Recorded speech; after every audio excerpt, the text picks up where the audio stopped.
자, 이처럼 사람들이 직장에서 승진을 하고 또 명문대학을 거쳐서 남들이 부러워하는 직장에 입사를 하고 또 부자가 되기를 원하는 특별한 이유가 있습니다. 특별한 이유가 있어요. 그 이유는 바로 무엇이냐면 누릴 수 있는 힘이 주어지기 때문이죠. 직장 생활을 하더라도 여러분 높이 올라가면요 이제 주어지는 힘이 있잖아요. 여러분 돈도 그냥 많이 갖게 되면 이 재력이라고 보통 이야기하는 그 힘이 주어지고 사람들이 알아주는 직장에 들어가면요 소위 전문 직종에서 이제 일을 하게 되면 사자가 붙기 때문에 그런지는 몰라도 권력이 따라 들어와요. 그러니까 사람들이 그걸 원하는 거죠. 자, 그래서 동서고금을 통틀어서 이런 힘을 가지려고 사람들은 부단히 애를 써왔습니다. 자, 그리함으로 남들이 갖지 못한 힘을 자신은 꼭 가져서 자기를 드러내려고 노력을 해왔죠. 여러분 그렇다면 힘 중에 가장 강력한 힘은 어떤 힘일까요? 힘 중에 가장 센 힘은 어떤 힘일까요? 보통 민주주의 국가에서는 공권력이라고 이야기를 합니다. 민주주의 국가에서는 공권력이다. 국민이 부여한 공권력이라고 보통 이야기를 해요. 공권력이 얼마나 센지 여러분 제가 한번 이야기를 해드릴게요. 공권력 얼마나 센지. 수십 톤짜리 덤프트럭을 이렇게 몰고 가는 한 운전기사가 있었습니다. 그런 난폭하게 모는 거예요. 우리도 여러분 운전할 때 보면요 덤프트럭이 옆에 지나가면요 불안하죠. 막 부딪힐 것만 같고 막 차선이 여러분 막 들어오면요 그냥 멈추기가 일상 아닙니까? 그런데 여러분 이 트럭을 몰고 험악하게 막 이렇게 막 이쪽 갔다 저쪽 갔다 막 하는 거예요. 여러분 그런데 이 운전기사가요 거의 깍두기 머리를 하고 있고 소위 온몸에 문신을 가지고 있고 몸무게도 거의 100kg 이상 나가고요. 그냥 얼굴 자체가 완전히 조폭 수준이야. 조폭 수준. 말 걸기도 좀 무섭고 저와 같이 이런 얼굴이 아니라 그냥 여러분 아주 이제 무서운 험악한 그런 운전기사였어. 막 화를 내면서 막 운전하는 거예요. 여러분 그러다가 이제 신호를 위반한 겁니다. 신호를 위반했어요. 그런데 여러분 그 앞에 있던 여자 교통 경찰이 이 순경이었는데 호루라기를 훅 붑니다. 근데 이 여성을 보게 되면요 몸무게도 얼마 안 나가는 것처럼 야리야리해요. 여자 순경이 호루라기를 불었을 때 여러분 이 조폭과도 같은 난폭한 여러분 이 분이 이 트럭을 여러분 가는 것을 멈출까요? 아니면 계속 갈까요? 계속 간다고요? 저 같으면 멈출 것 같아요. 멈추죠. 여러분 왜 그러겠습니까? 그 여성 경찰은 경찰 제복을 입고 있었습니다. 경찰 제복에는 공권력이 부여되어 있는 거예요. 아마 여러분들 그냥 경찰 제복이 아니라 그냥 어떤 사람이 그냥 손짓하면요 안 샀을 거란 말이에요.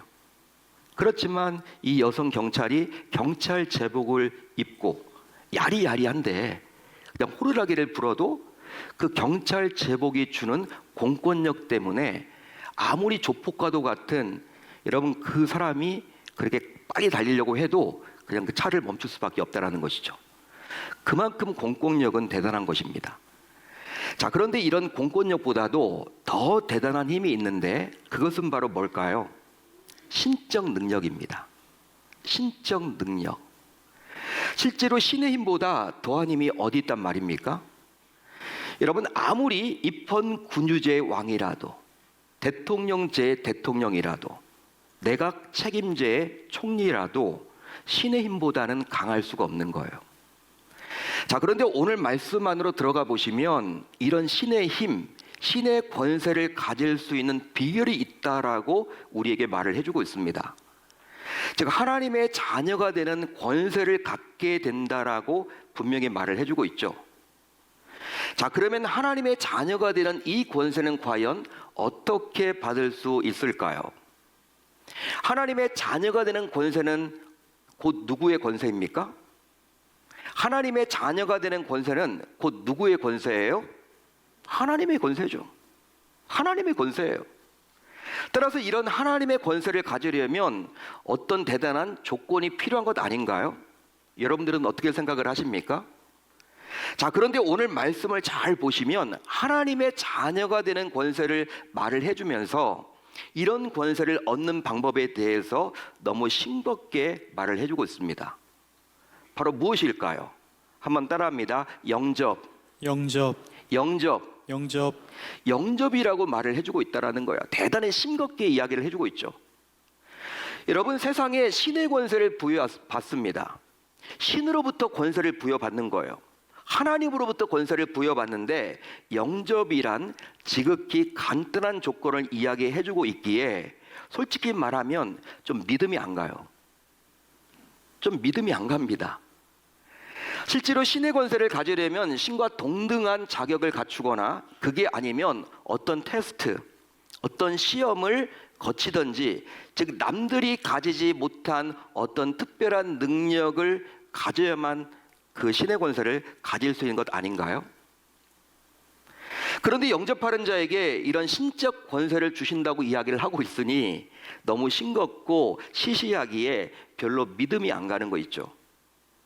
만약에 어떤 사람이 여러분들에게 와서 영접하기만 해, 영접하면 너 신처럼 돼, 신의 권세를 가져, 신의 능력을 가져, 그렇게 말을 한다면 여러분들은 그냥 아멘으로 반응할 수 있겠습니까?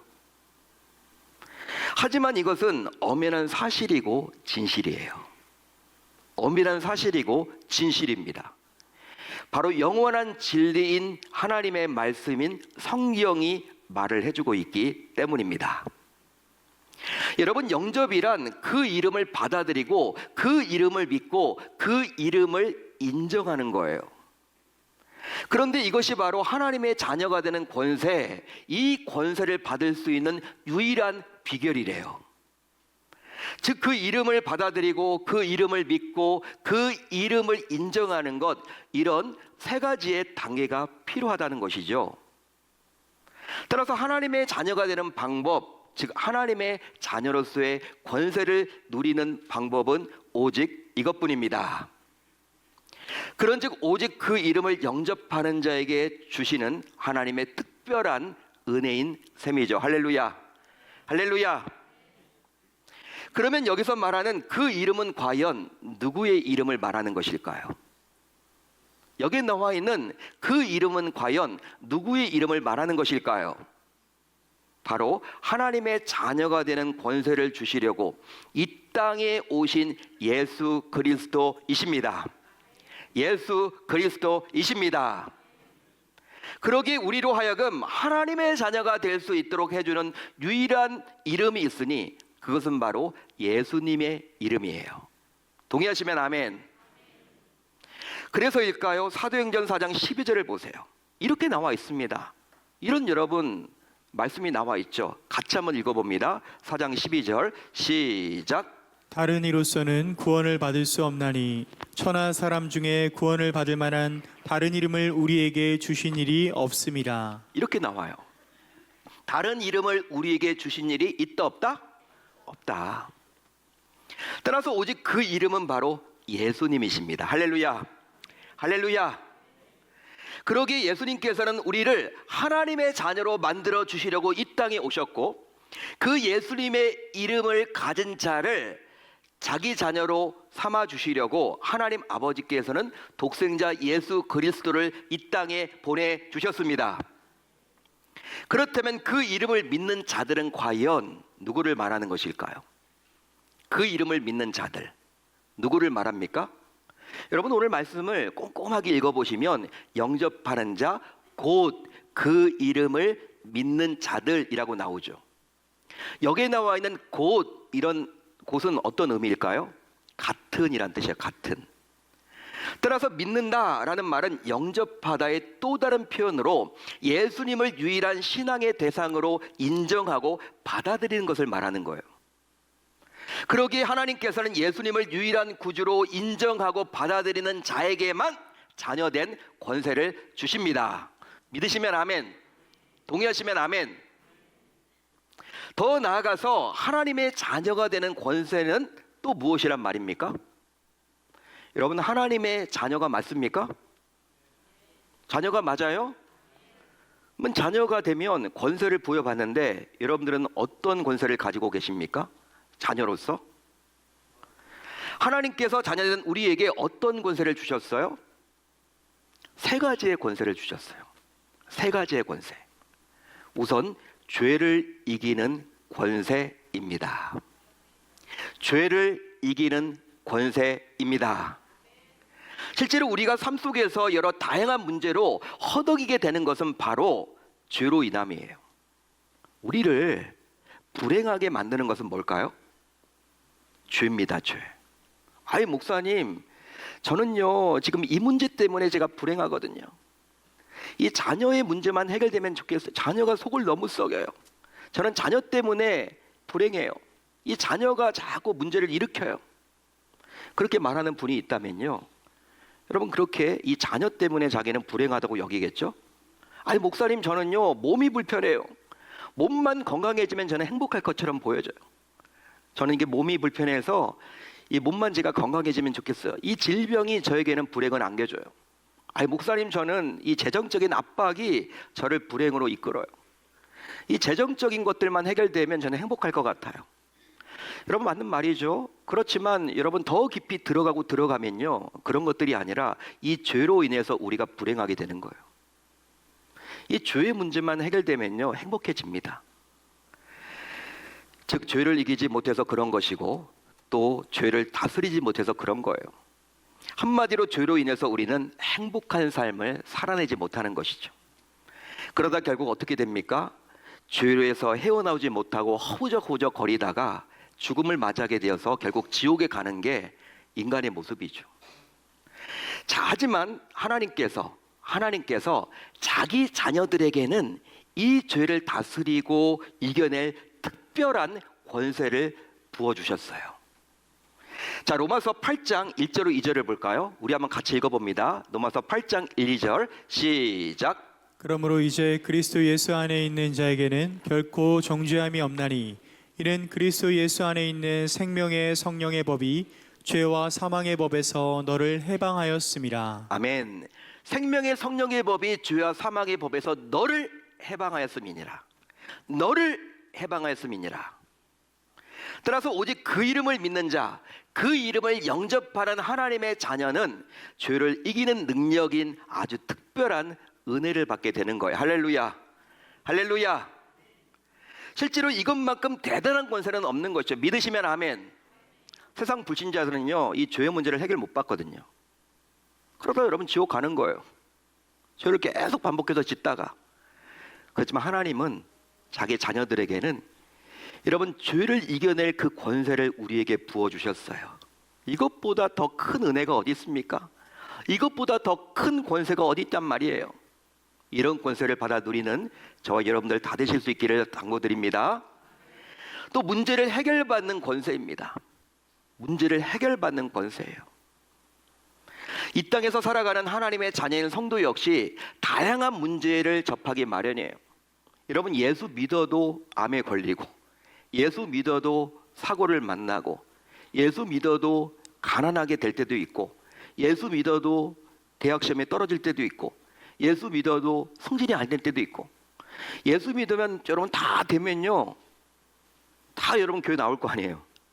하나님은 그런 방법을 역사하지 않으세요. 예수 믿으면요, 믿지 않았을 때 경험하지 않아도 될 것까지도 경험해서 더 힘들어지는 경우도 있습니다. 실제 그렇잖아요. 예수 믿어도 문제를 만납니까? 안 만납니까? 각종 문제를 만난단 말이에요.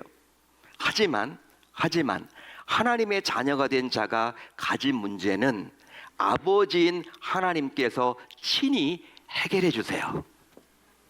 이런 놀라운 능력은 바로 자녀로서 가지게 되는 권세입니다. 그래서 이제 예수님께서는 다음과 같이 말씀해 주셨어요. 아주 중요한 구절입니다. 예수님이 친히 제자들에게 해주신 메시지예요. 자, 요한복음 14장 13절로 14절을 볼까요? 우리 한번 같이 읽어봅니다. 시작. 너희가 내 이름으로 무엇을 구하든지 내가 행하리니 이는 아버지로 하여금 아들로 말미암아 영광을 받으시게 하려 함이라. 내 이름으로 무엇이든지 내게 구하면 내가 행하리라. 아멘. 너희가 내 이름으로 무엇을 구하든지 내가 행하리니. 여러분, 이것은 누구에게 주어지는 권세입니까? 누구에게 주어지는 권세예요? 제가 아까 말씀을 드렸죠. 이 예수님의 말씀은 제자들에게 주신 말씀이에요. 불신자에게 주신 말씀이 아닙니다. 따라서 이것은 누구에게 주어지는 권세냐면 자녀에게 주어지는 권세입니다. 따라서 하나님의 자녀라면 아버지인 하나님으로부터 문제 해결을 받는 권세를 갖게 되는 것이죠. 할렐루야. 할렐루야. 만일 여러분들의 자녀가 감당하기 힘든 문제를 만났어요. 여러분들이 사랑하는 자녀가 사고를 쳤습니다. 누가 나서서 그 문제를 해결하고 그 사고를 수습합니까? 누가 나서요, 여러분? 부모인 우리가 나서죠. 부모가 나선단 말이에요. 부모이기 때문에 나서는 거예요. 하지만 동일한 문제를 옆집 아이가 만났어요. 동일한 사고를 옆집 아이가 쳤어. 사고 쳤어. 아무리 여러분 옆집 아이를 사랑한다고 하더라도 여러분들이 친히 나서서 그 문제를 풀고 그 사고를 해결할까요? 기도는 할 수 있을 것 같아. 그렇죠? 기도 정도는 하고 너무나 안타까워하고 내 일처럼 여길 수는 있지만 직접 다가가서 그 문제를 해결해 주지는 못해요. 그 이유는 과연 뭘까요?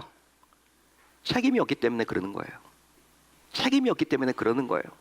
안타까워는 하지만 여기 부모가 아니면요 그 문제를 해결해 주지 않아요.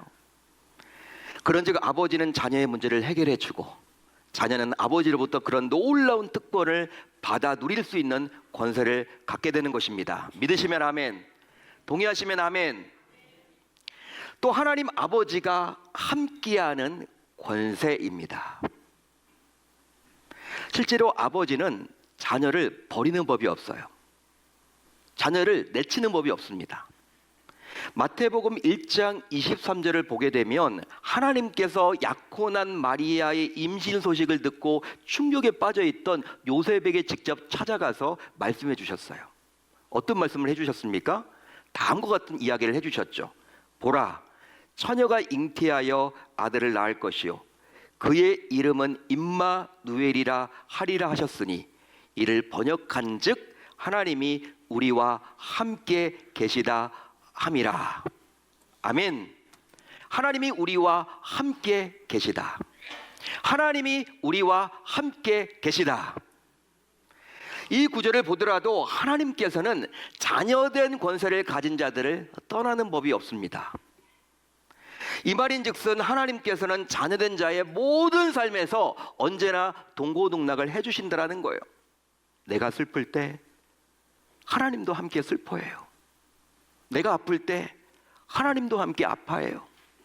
내가 기쁠 때 하나님도 함께 기뻐한다라는 거예요. 동고동락을 함께 주신다라는 것이죠. 언제까지? 우리가 천국에 갈 때까지. 따라서 이것이야말로 자녀가 받는 특권이요 권세를 할 수 있는 것이죠. 할렐루야. 할렐루야. 여러분, 이처럼 그 이름 예수가 죄를 이기는 권세, 문제를 해결받는 권세, 하나님 아버지가 함께하는 권세를 우리에게 주시려고 이 땅에 오셨습니다. 이것이 바로 성탄의 참된 의미인 거예요. 믿으시면 아멘. 동의하시면 아멘. 그렇습니다. 그 이름의 권세는 그 이름에 모든 영광을 돌리는 자에게 나타납니다. 그 이름의 권세는 그 이름에 모든 영광을 돌리는 자에게 나타나요. 그러면 그 이름에 모든 영광을 돌리는 것은 과연 어떻게 살아가는 것일까요? 우리가 여러분 영광을 돌린다, 그 이름의 영광을 돌린다, 그런 말 참 많이 사용하는데 어떻게 살아갈 때 우리가 영광을 돌리는 삶이 될까요? 그 이름을 중심으로 모든 일을 행하며 살아가는 거예요. 더 쉽게 말하면 자신의 소유인 시간과 물질과 재능 등을 자기 자신만의 유익만을 위해서 살아가는 것이 아니라 그 이름을 위해서 사용하는 것입니다. 그것이 바로 그 이름의 영광을 돌리는 삶입니다. 따라서 오직 예수의 이름으로 먹든지 마시든지 무엇을 행할 때 하나님의 자녀된 권세와 능력이 나타날 줄로 믿습니다. 믿습니다. 또 있습니다. 그 이름의 권세는 그 이름의 권세를 선포하는 자에게 나타납니다. 그 이름의 권세는 그 이름의 권세를 선포하는 자에게 나타나요. 여러분들도 한번 믿음을 가지고 그 이름의 권세를 선포해 보세요. 선포해 보십시오. 그 이름의 권세는 선포하는 자를 통해서 분명히 드러나게 되어 있습니다. 물론 그 이름의 권세를 선포할 때 우리가 주의해야 될 것이 있어요. 그것은 바로 무엇이냐면 자신이 주체가 되려는 생각, 즉 다른 사람이 아니라 오로지 자신만이 선포할 수 있다라는 위험한 생각은 버려야만 해요. 보통 이단 교주들이 그런 얘기 많이 하죠. 자기만 하나님의 뜻을 알 수가 있대요. 자기만 하나님과 대화한대요. 이단 교주들의 말이에요. 자기만 하나님의 뜻을 분별할 수 있대요. 자기에게만 맨날 며칠 우리 주님이 재림하신다는 걸 이야기했대요. 여러분, 이건 다 사입입니다. 이단들이죠. 여러분, 그 이름의 권세를 선포할 때도 마찬가지예요. 나만 할 수 있다는 생각을 버리셔야 합니다. 내가 하는 게 아니죠. 예수 이름에 권세가 있음을 믿고, 예수 이름에 권세가 있음을 믿고 담대히 선포해야만 하는 것입니다. 할렐루야, 할렐루야. 사도행전 3장을 보면요, 놀라운 사건 하나가 등장을 해요. 나면서부터 걷지 못한 자가 성전 미문에서 매일매일 구걸하면서 비참한 삶을 살았습니다. 한 푼 줍쇼, 한 푼 줍쇼. 여러분, 구걸하는 삶 거지였습니다. 안진뱅이야. 태어나면서부터 한 번도 걸어본 적이 없어. 얼마나 비참합니까? 자, 그런데 오순절 성령의 임재를 경험했던 베드로와 요한이요, 유대 사람들이 기도했던 그 시간에 따라서 기도하러 성전에 가고 있었어요. 성전에 올라가다가 한 푼 줍쇼, 한 푼 줍쇼 구걸하는 그 사람과 눈이 딱 마주치게 되었어요. 그때 베드로가 이런 선포를 합니다. 어떤 선포를 합니까? 제가 읽어드릴게요. 베드로가 이르되 은과 금은 내게 없거니와 내게 있는 이것을 내게 주노니 나사렛 예수 그리스도의 이름으로 일어나 걸으라. 예수 그리스도의 이름으로 일어나 걸으라. 이처럼 베드로가 믿음으로 그 이름의 권세를 선포했을 때 정말 놀라운 능력이 임하게 되어서 무려 40년 동안 걷지 못했던 안진뱅이가 다리에 힘이 들어가서 그 자리에서 벌떡 일어나서 걷게 되었습니다. 할렐루야, 할렐루야. 여러분, 예수님께서는 그 이름으로 기적을 베풀어 주고자 이 땅에 오셨어요. 그래서인지 예수님은 이 땅에 계시는 동안에도 그 이름 앞에 나오는 자를 외면치 않으셨습니다. 거절하지 않으셨어요. 더욱이 예수님이 승천하신 이후에는 어떻습니까? 자신의 제자들을 통해서 또 교회를 통해서 그 이름의 기적이 계속해서 일어나도록 해주셨습니다. 그런즉 우리 주님이 다시 오실 그날까지 그 이름의 권세는 앞으로도 계속될 줄로 믿습니다. 믿습니다. 여러분, 본래 우리가 에덴 동산에서 살아갈 때는 이런 놀라운 권세를 우리가 누리며 가지며 살아갈 수 있었어요. 에덴 동산에 있을 때. 자, 그런데 죄로 인해서 우리는 이 놀라운 권세를 잃어버렸습니다. 그래서 이제 하나님의 아들이신 예수님께서 우리가 잃어버린 하나님의 자녀된 권세를 회복시키고자 이 땅에 친히 오신 것이죠. 그날이 바로 성탄절입니다. 성탄절은 다른 날이 아니라 그날이에요, 그날. 그러니 성탄절을 맞아